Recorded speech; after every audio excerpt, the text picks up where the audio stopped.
The first actual Manchester Buddhist Centre was 1980, and I think that was in Levenshulme or Longsight. They moved to a bigger premises a couple of years after that, and then to an even bigger premises, which was I think it was an Edwardian semi-detached house in Chorlton, South Manchester. Then round about the mid-90s, Moksha Priya instigated the creation of a Buddhist centre, or moving the Buddhist centre to the centre of the city. So that was a massive project. He found this warehouse in a part of the city known as, well, it wasn't then known as the Northern Quarter. It was a fairly derelict area of Manchester, lots of old cotton warehouses. And he began the project for buying this building and redesigning it, redeveloping it, making it into the beautiful Buddhist centre that it is today. The Sangha at the time made a wonderful job of creating a aesthetically beautiful centre. But nothing's happened here in terms of aesthetics for over 20 years.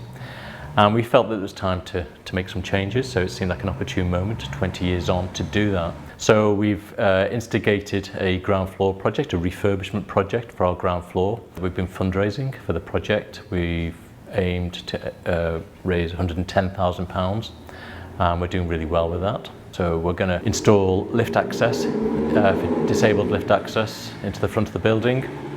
We're creating more intimate spaces. We're doing some soundproofing, which is really essential in this building, being in the city centre, and that we've got very creaky floorboards.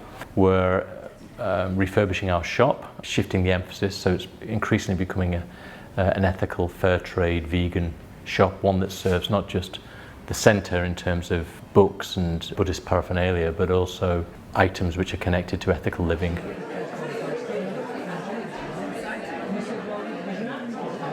We celebrated the 20 years of the centre being here on Turner Street with a two-day festival, roughly 20 years to the date from when Sangha Akshara opened the centre in 1996.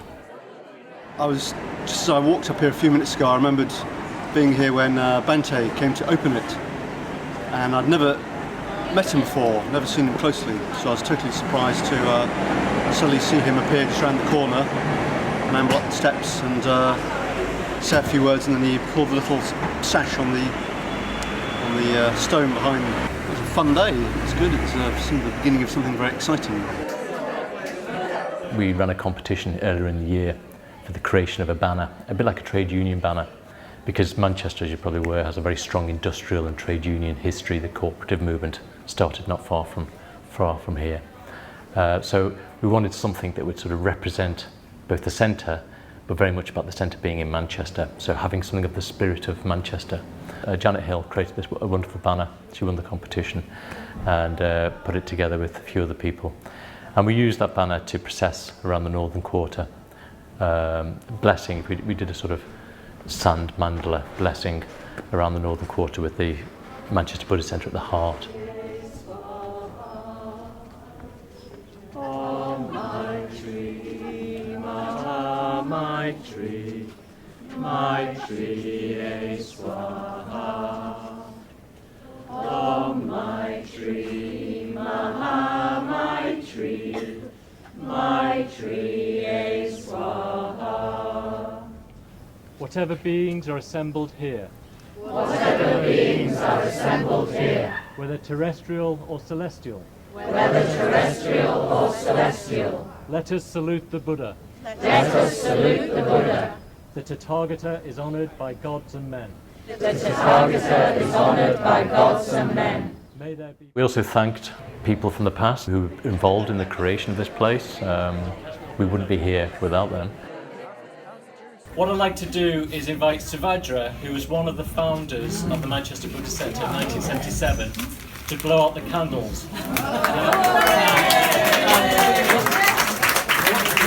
Vandana Jyoti, I think from London, had written a very beautiful song for us. We asked her if she'd write a song of gratitude, and Dayanandi, Alokasanya and Kate Clark, a mitra here, sang that to everyone who's ever been involved in creating, maintaining and sustaining this centre. In gratitude and open-hearted joy, we reverence the Sangha. There's quite a lot of art in this building, and there has been from the very beginning. Sahaja created a beautiful, what I think is a beautiful sculpture of an angel out of recycled industrial materials. And he also created the 3 jewels symbol, which is above our entrance. So as I say, there's already quite a lot of art in the building, so as part of our 20-year celebration, we thought it would be great to have more, something new in terms of art. So we asked Ajita Sana if he would carve a Buddha Rupa for us, which he's doing, and he's actually carving it downstairs on the ground floor. So people, he's doing that 5 days a week. People come in, see him carving. That Rupa is going to be obvious when you walk into the building. When you walk into the entrance, it's what's going to be looking at you. And behind the sculpture is going to be a relief of the city of Manchester, or some of the iconic buildings from the city of Manchester. So it's as if the Buddha is walking through the city of Manchester. The Manchester Buddhist Centre is definitely an urban Buddhist centre, and the reason we're in the city centre is to be in connection with the city, what goes on in the city, the culture, the business, the people that are milling around, and increasingly the people that are living in the city. There's so much happening in Manchester. It's it's a very vibrant, energetic, busy, exciting, creative city, but it's also quite a hard city.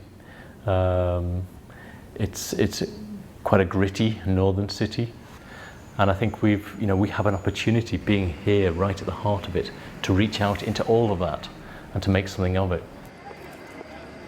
This place will always be a project. It will never be finished, and I think in some ways that's fantastic, because people need to have somewhere to put their energy creatively, and I think this is a place where we can do that for ourselves and for each other, building something which is just better, gets better and better and better.